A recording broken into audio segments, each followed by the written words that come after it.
Bienvenue aux actualités TVCO. Au sommaire cette semaine, rentrée des classes pour les infirmières au Centre d'études collégiales en Charlevoix. Michaël Pilote, maire de Baie-Saint-Paul, répond à nos questions. On prend le lunch avec un comptable. La garderie Jaune-Forêt en construction. Préparez-vous pour la 30e édition du Massif Open. Et rencontre avec Samian dans le cadre du Festif à l'école. Bonne émission!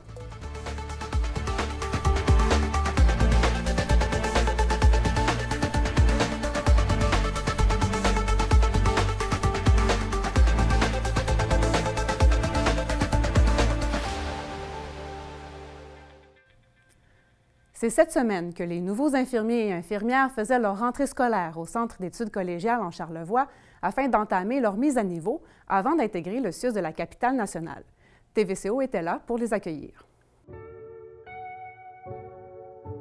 Ils sont 23, fraîchement arrivés du Cameroun, du Maroc ou de Tunisie, seuls ou avec leur famille, pour venir exercer la profession d'infirmier et infirmière au Québec. J'ai une grande famille de 6 enfants avec mon conjoint. Oui, une famille composée. L'aîné, les 2 premières sont au secondaire. Oui, la 3e, 4e, 5e sont au primaire. Et la dernière, elle a 4 ans, 5 mois. Elle commence la prochaine rentrée après maternelle. Infirmière depuis 7 ans au Cameroun, Vanessa est enthousiaste et heureuse devant sa nouvelle vie en Charlevoix, tout comme Mohamed qui exerce depuis 10 ans au Maroc. Pareil, ça fait presque 6 mois qu'on prépare et c'était vraiment difficile de changer la vie professionnelle, le logement et tout. C'était vraiment des craintes, mais heureusement on avait des partenaires ici. Le MIFI, le SANA et tous les partenaires ont fait vraiment un très bon travail pour nous accueillir et nous offrir des bonnes conditions. Et c'était vraiment un très bon accueil chaleureux. Je voulais les remercier pour tout l'effort qu'ils ont fait. C'est effectivement grâce aux efforts réunis de tous les acteurs du projet que l'accueil de cette cohorte s'est fait de façon aussi rapide et efficace. En peu de temps, développer un projet de cette envergure-là, avec les défis qu'il représente. Donc la collaboration dans ce dossier-là, elle est tout simplement exceptionnelle. Elle est à souligner une collaboration de tous les instants depuis plusieurs mois pour arriver finalement à l'accueil de nos étudiantes et étudiants cette semaine. Du jamais vu dans le milieu, ce recrutement de masse équivaut à celui fait normalement en 4 à 5 ans au sein du CIUS et pourrait ne pas être le dernier. Dans la capitale nationale, on a d'autres projets d'accueil pour septembre et pour janvier. Et après, on a levé la main, nous, pour accueillir d'autres personnes dans Charlevoix. Le programme d'intégration à la profession d'infirmière au Québec, que les nouveaux arrivants débutent cette semaine, durera 915 heures, incluant des stages et des laboratoires. Ils pourront par la suite intégrer leur nouveau lieu de travail.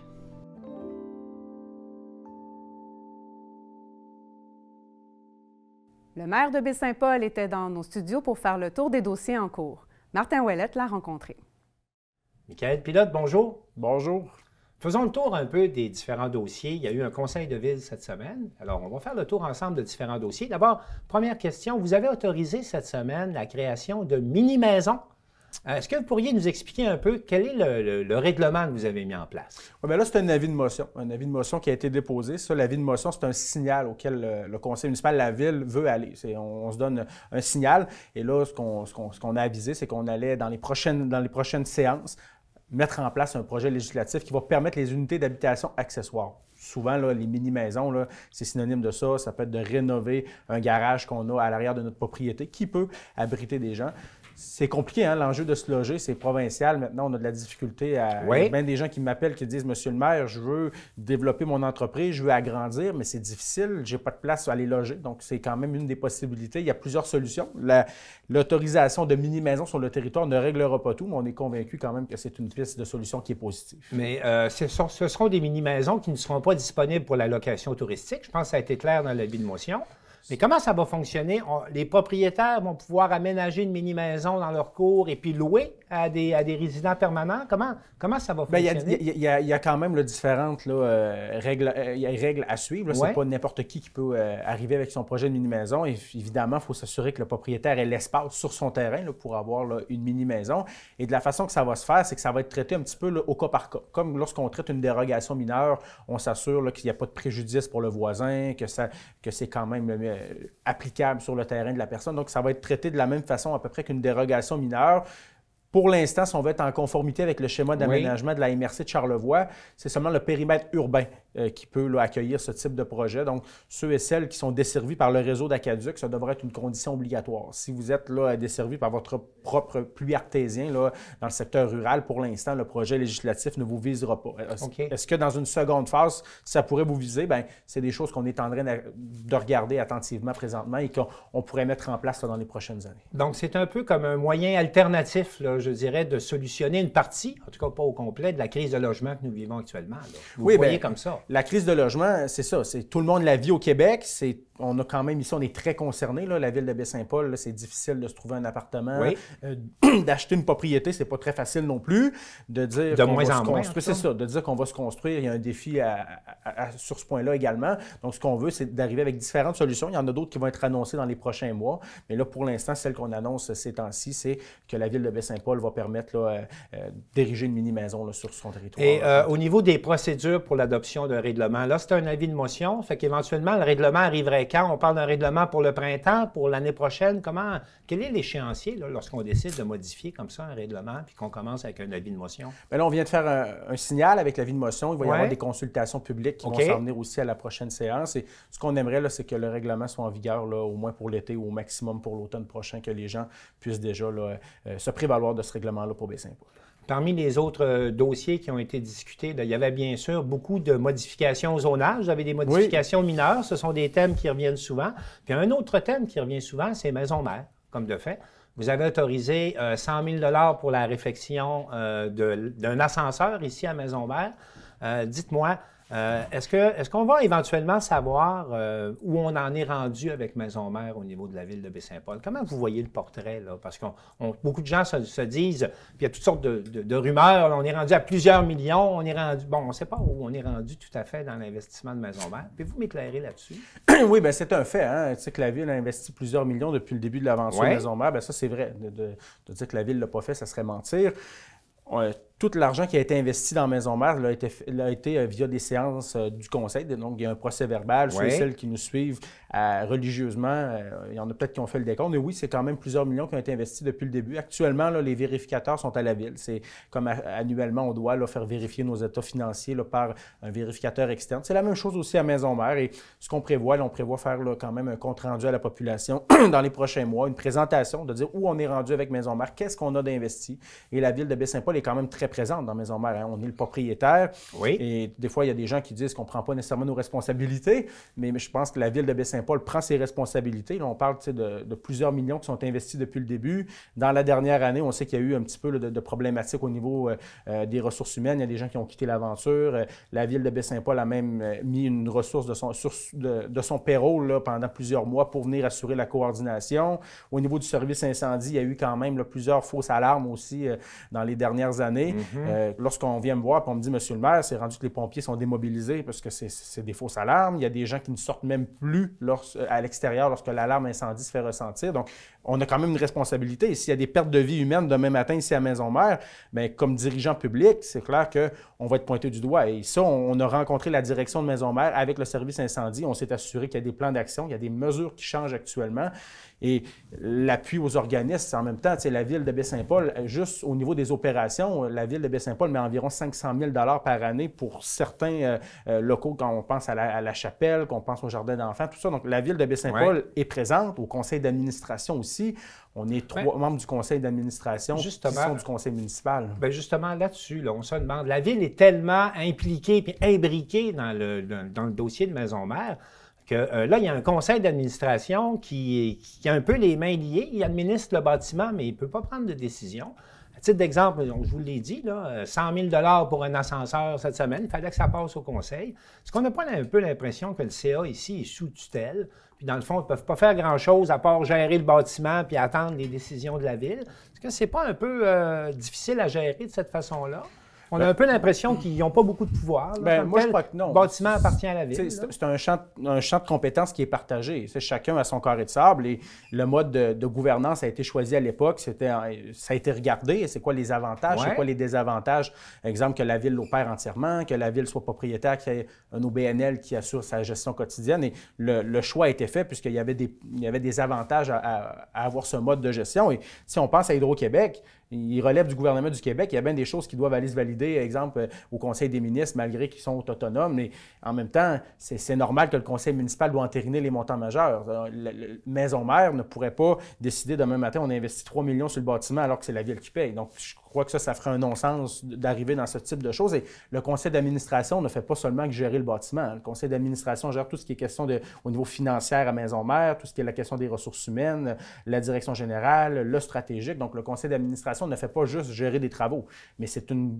gouvernance qui est partagée avec la Ville et qu'on n'a pas le choix quand même de suivre. Et la Ville de Baie-Saint-Paul est présente, oui, mais de là à dire que la Ville gérait tout dans son ensemble, bien, les études qui avaient été faites à l'époque mentionneraient que ça serait beaucoup plus onéreux d'assurer l'ensemble de la gouvernance là, par la Ville de Baie-Saint-Paul. Par ailleurs, sur un autre thème, là, vous mettez en place également les travaux préliminaires pour un centre sportif.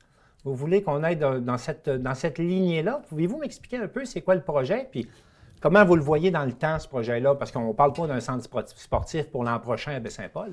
Non, c'est vraiment le début des démarches. OK. Qu'est-ce que c'est comme démarche? Ça? C'est pour avoir accès à des programmes gouvernementaux? Entre autres. On en avait parlé lors de la campagne électorale. Et ce qu'on veut, c'est d'avoir des services à nos citoyens. Hein. Prendre nos responsabilités, c'est justement ça. C'est de dire qu'on est capable de faire différents projets en même temps et qu'on ne met pas toutes nos billes dans le même projet. Là, nous, à Baie-Saint-Paul, on est capable de faire de la réfection des routes, de faire un complexe sportif, on a fait l'aréna, on administre Maison-Mère. Et là, ce qu'on veut, avec la perte de la piscine de l'ancien centre hospitalier, bien, c'est un service qu'on n'a plus à Baie-Saint-Paul et on va créer un dossier d'opportunité. Donc, on va s'assurer de consulter les gens et d'établir les besoins qu'on a en matière de loisirs aujourd'hui et pour les 40 prochaines années. Lorsque le dossier d'opportunité sera monté, bien là, on aura des choix à faire. Bon, bien là, c'est ce qu'on a besoin. On a besoin, exemple, d'une piscine de tant de mètres, tout ça. Et lorsque le gouvernement du Québec va ouvrir son programme de subvention, bien, on sera prêt, puisque ce n'est pas le temps, lorsque le gouvernement ouvre le programme de subvention, de monter son projet. Il faut être prêt à ce moment-là. Donc, ce qu'on veut, c'est d'avoir le carton dans notre manche et lorsque le gouvernement va déposer, bien, qu'on sera prêt, là, nous, à demander l'argent. Comment vous qualifieriez la relation que vous avez avec le centre de services scolaires qui gère l'école, qui gère la piscine, qui gère les gymnases? Comment ça se passe actuellement? Est-ce qu'il y a comme une réponse à ça qui nous dit, bien, ça nous prendrait notre propre centre? Ou comment vous pourriez évaluer la collaboration qui se fait à l'heure actuelle? Le centre de services scolaires de Charlevoix et la Ville de Baie-Saint-Paul, c'est un partenariat. Hein? Les gens là, du service des loisirs et de la culture et des ressources matérielles là, au centre de services scolaires se parlent régulièrement. Nous, on subventionne des projets aussi, on travaille en partenariat. Et là, l'étude d'opportunité, ce qu'elle va viser, entre autres aussi, c'est de savoir est-ce qu'on s'annexe au centre éducatif Saint-Aubin, au bloc sportif, on fait une aile qui sera propriété de la Ville, ou est-ce qu'on quitte le centre éducatif Saint-Aubin et on prend un site externe et là, on bâtit là, de A à Z. L'étude servira à voir qu'est-ce qui est le plus efficient, qu'est-ce qui est le plus efficace et en matière de gestion de fonds publics, là, quel modèle on devrait privilégier. Et le centre de services scolaires sont partenaires avec nous de l'étude d'opportunité. Et ça, c'est un projet qui va suivre son cours dans les prochaines années. Oui, c'est clair que le projet ne verra pas le jour en 2023 ni en 2024. Il faut vraiment avoir un échéancier. Là, on démarre l'échéancier, mais je pense qu'au meilleur des mondes, c'est plus pour 2025, voire 2026. Michaël Pilote, merci beaucoup. Merci bien. Au plaisir. Bye bye.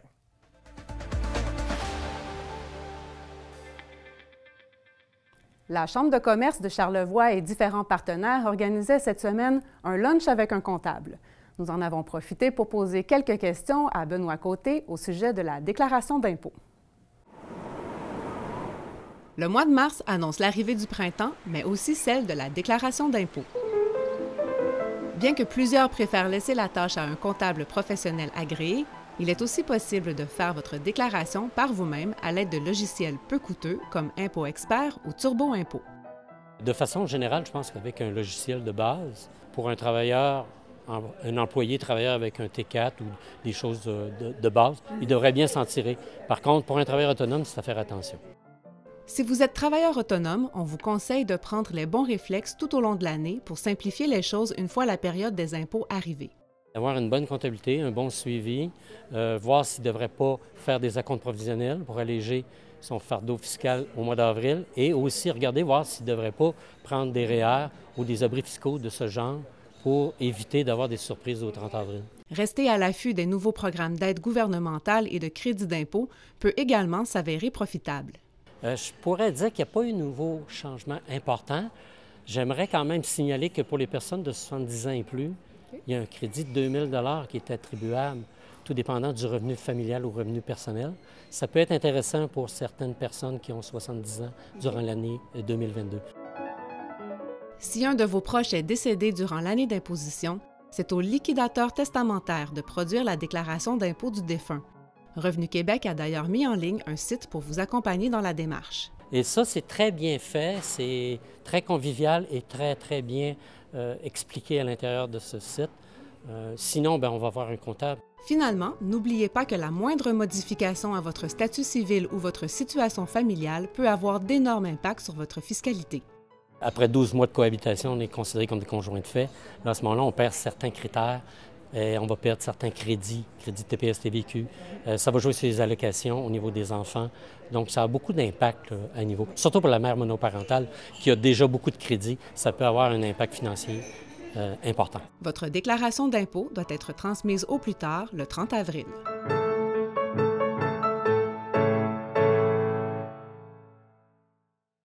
C'est sous une nouvelle identité et avec un nouvel investisseur que la garderie subventionnée Jaune-Forêt ouvrira ses portes en août prochain. J'ai rencontré un des copropriétaires, Pierre Larouche. Bonjour Pierre Larouche. Salut. Tu es un des copropriétaires de la nouvelle garderie qui s'appelle Jaune-Forêt, qui est présentement en construction sur le boulevard Raymond-Mailloux. Gabriel Tremblay-Grenier est ton co-investisseur, partenaire dans cette aventure-là. Il ne pouvait malheureusement pas être avec nous ce matin, mais lui, il a une expertise, une expérience plus dans le milieu de l'investissement en technologie, de ce que j'ai compris. C'est quoi les complémentarités qu'il y a entre vous deux comme administrateurs de ce projet-là?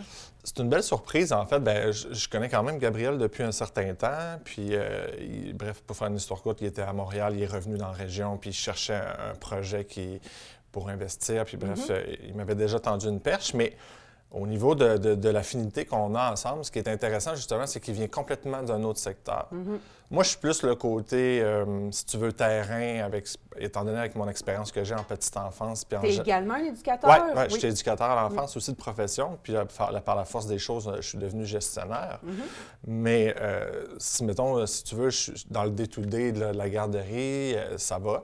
Mais Gabriel vient m'amener vraiment le côté créatif que lui, il a énormément. Puis toutes ces questions que quelqu'un se pose parce qu'il ne connaît pas nécessairement beaucoup spécifiquement toutes les petites affaires, mais des fois, les questions t'amènent à réfléchir sur d'autres aspects que toi, tu es tellement dans le bain, tu es tellement à l'intérieur de tout ça que tu ne vois pas nécessairement ça.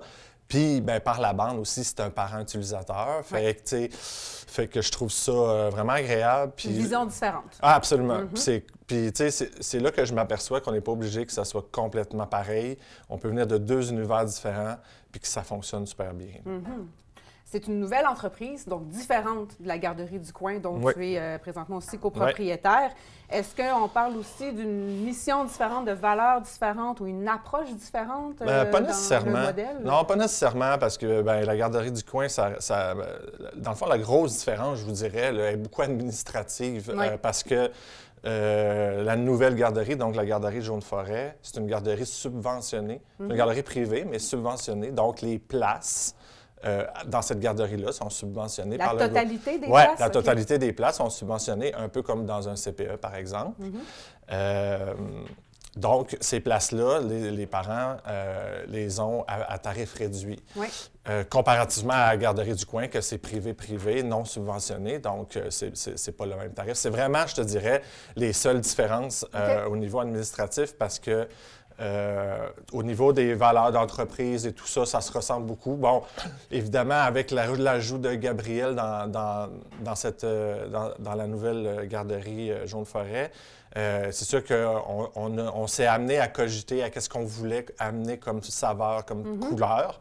C'est sûr qu'on va se distinguer à ce niveau-là sur certaines bases, mais Pour la petite enfance, l'éducation de la petite enfance, avec les éducatrices qui vont être en place, on travaille dans le même sens. Justement, parlons des éducatrices. Ça va te prendre une nouvelle équipe.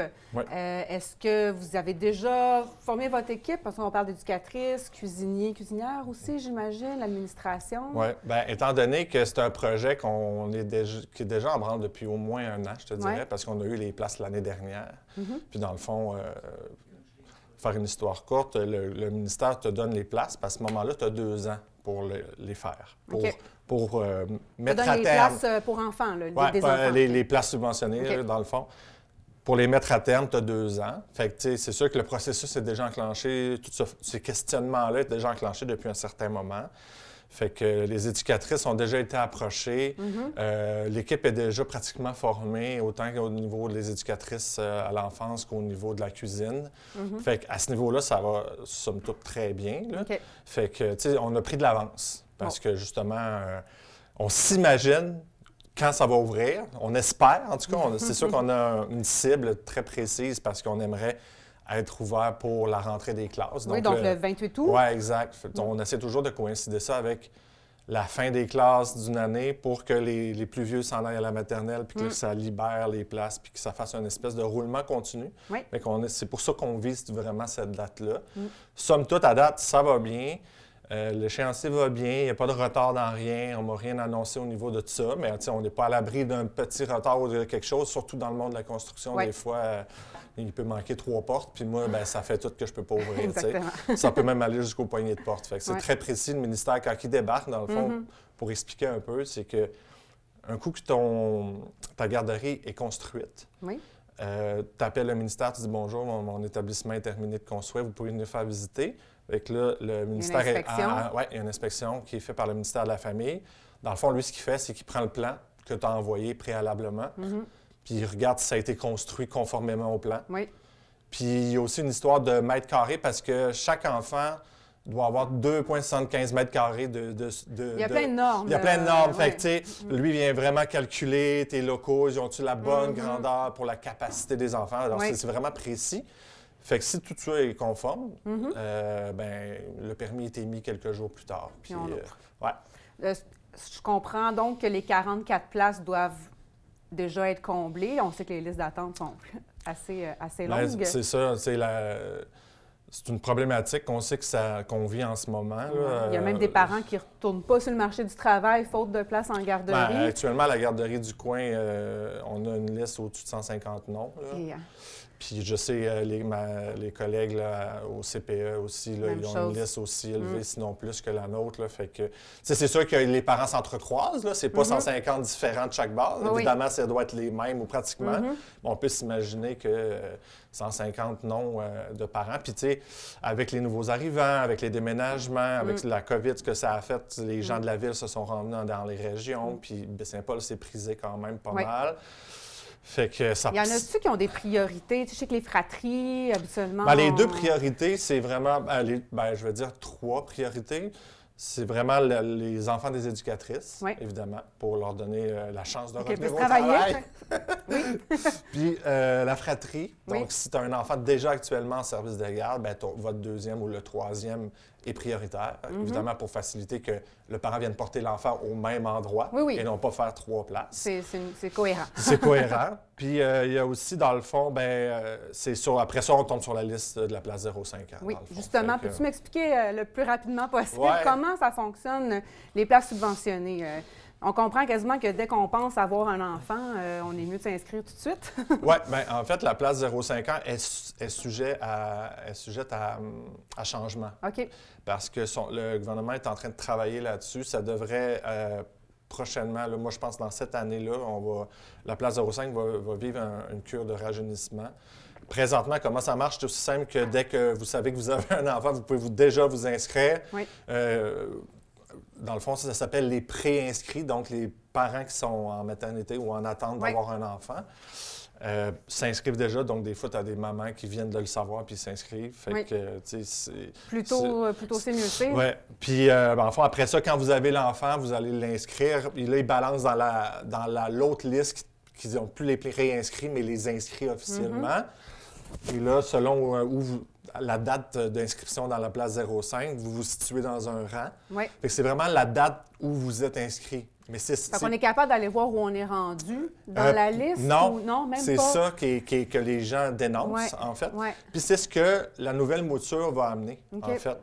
Elle va amener deux choses importantes. La première, comme je le mentionne là, c'est que le parent va pouvoir consulter où il est, dans quelle liste.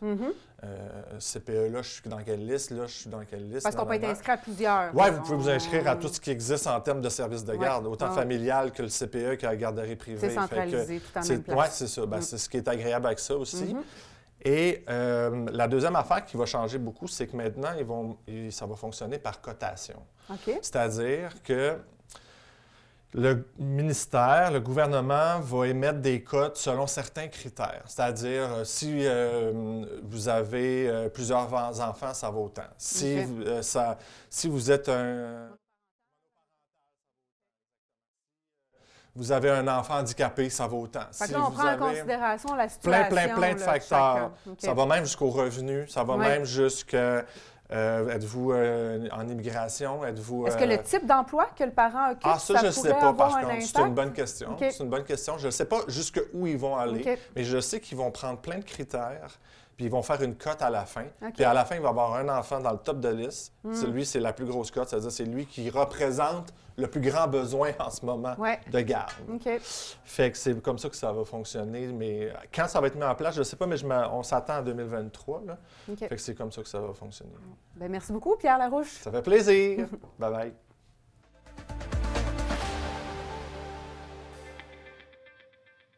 Sortez vos habits rétro et sautez sur vos skis pour une 30e édition du Massif Open qui promet.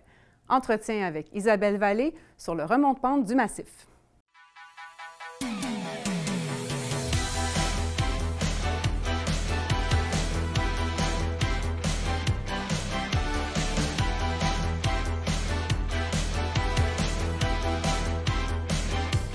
Isabelle Vallée, je vous remercie de nous accueillir dans votre bureau aujourd'hui. Quel bureau, n'est-ce pas?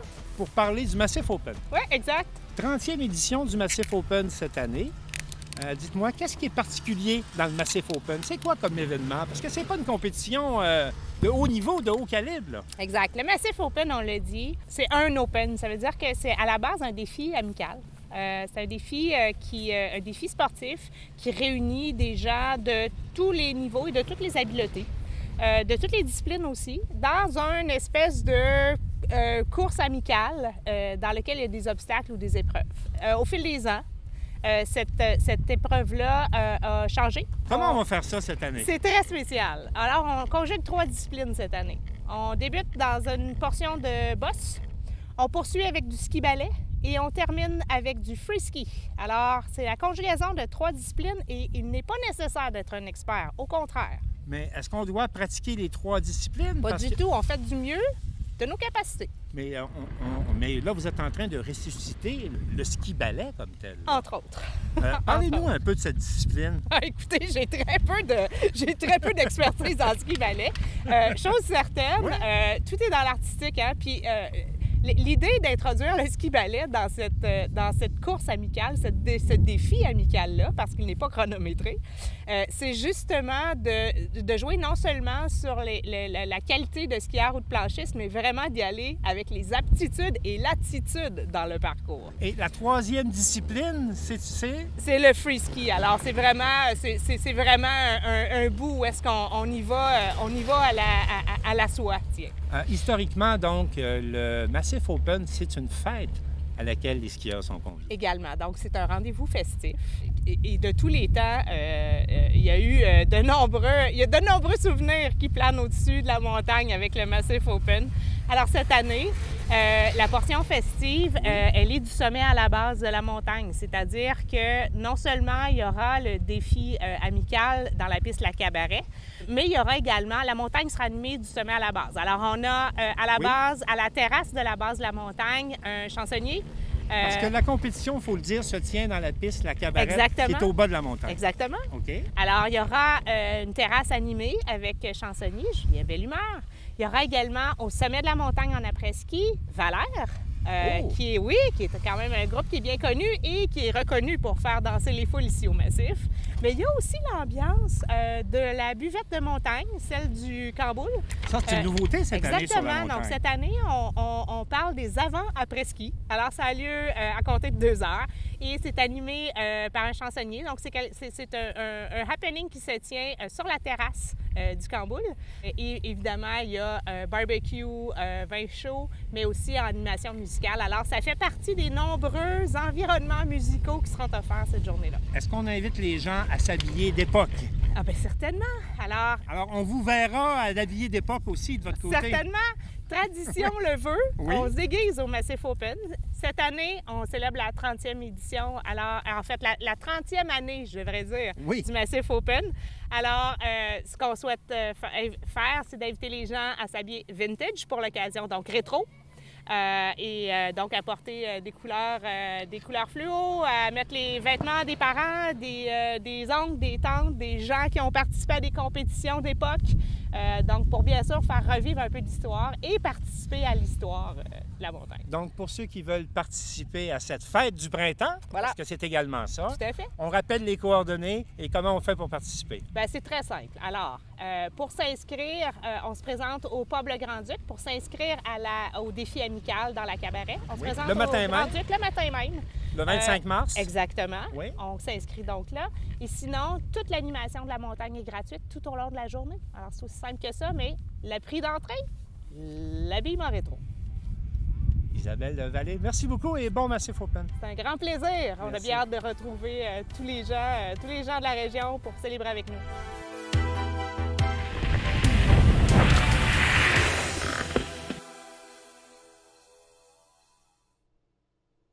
Le Festif à l'école offrait une tournée des écoles primaires cette semaine avec nul autre que le rappeur Samian.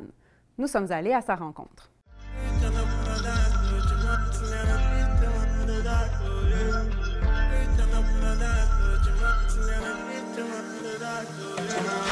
On pensait assister à un spectacle de Samian à l'école de Petite-Rivière-Saint-François, alors qu'au contraire, ce sont plutôt les enfants qui ont offert un spectacle de danse endiablé aux rappeurs.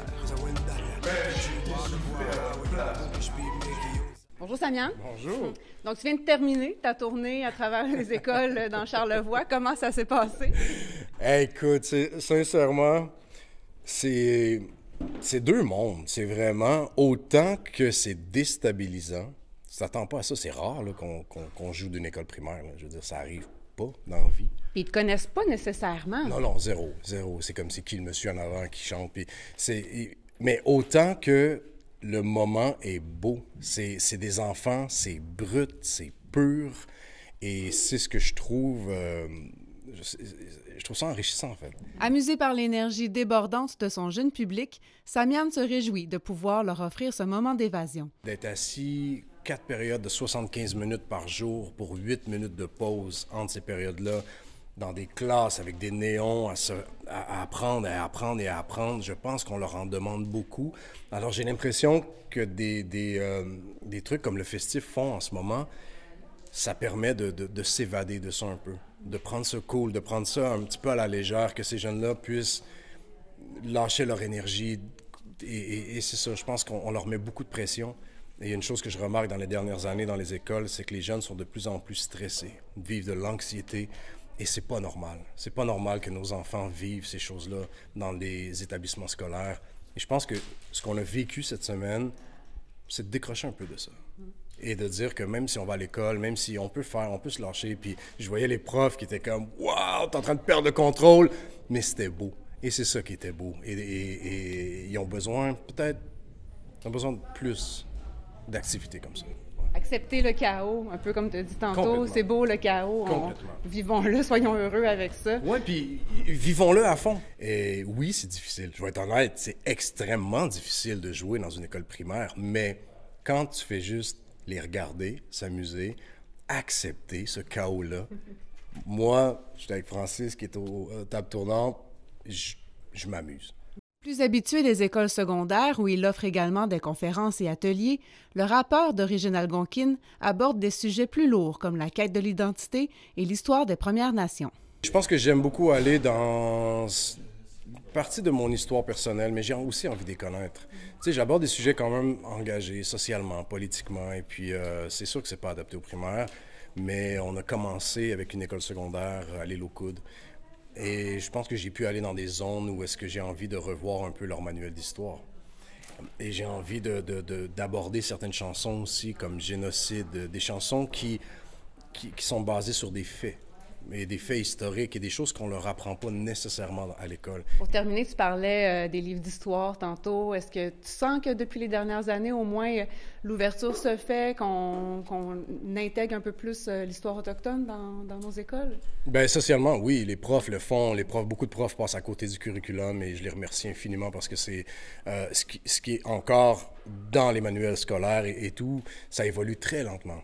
Socialement, ça avance beaucoup plus vite, puis je pense qu'il faut agir en attendant. Je pense qu'il y a le politique qui a son rôle à jouer, il faut attendre après les fonctionnaires et tout, mais écoute, je pense qu'en attendant, on peut faire des choses.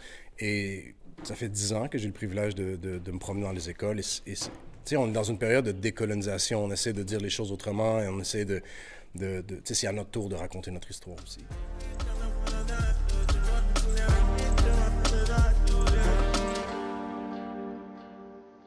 C'est ce qui conclut les actualités cette semaine. Au nom de toute l'équipe, merci d'avoir été des nôtres et à la prochaine.